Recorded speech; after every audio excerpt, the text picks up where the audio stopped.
Have you ever thought about what it takes to run all the cloud services and emerging AI technologies that drive our digital lives?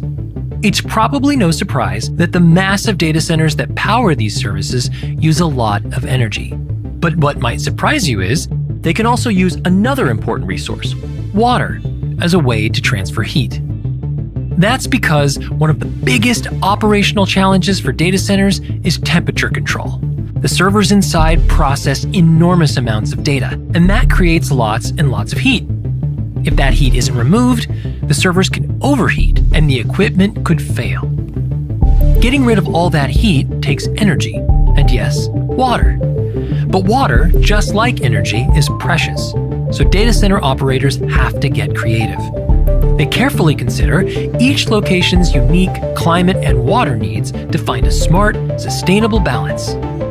It's all about finding ways to stay cool while keeping the planet in mind.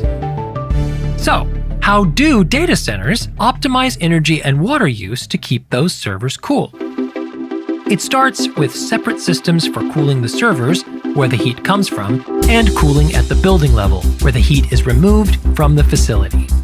For cooling at the server level, there are two main options.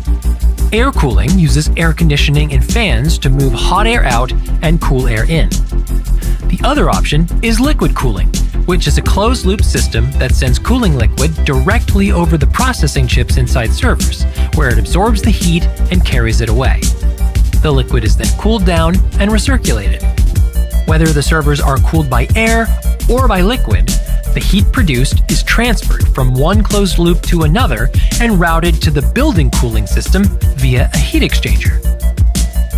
Building-level cooling methods have varying water and energy requirements. Air cooling at the building level uses air conditioning and fans to cool liquid and reject the heat to the outside air. It doesn't use water, but does use a lot of energy. Evaporative cooling rejects heat using fans and water that have been converted to water vapor and is released to the outside. This option can consume a lot of water, but is much more energy efficient.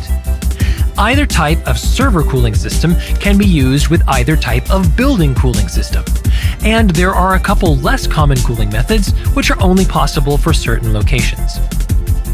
Geothermal cooling, for example, circulates cold water from large lakes or natural sources nearby to remove heat from the building and then returns the water back to the source.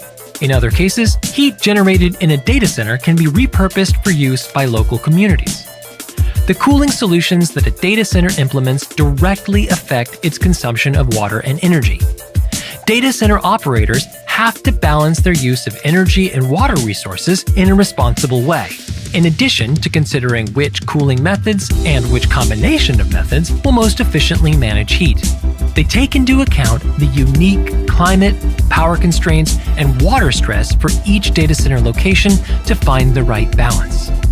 Evaporative cooling, for instance, can be an effective way to manage energy use in areas with power-constrained grids or limited access to renewable energy.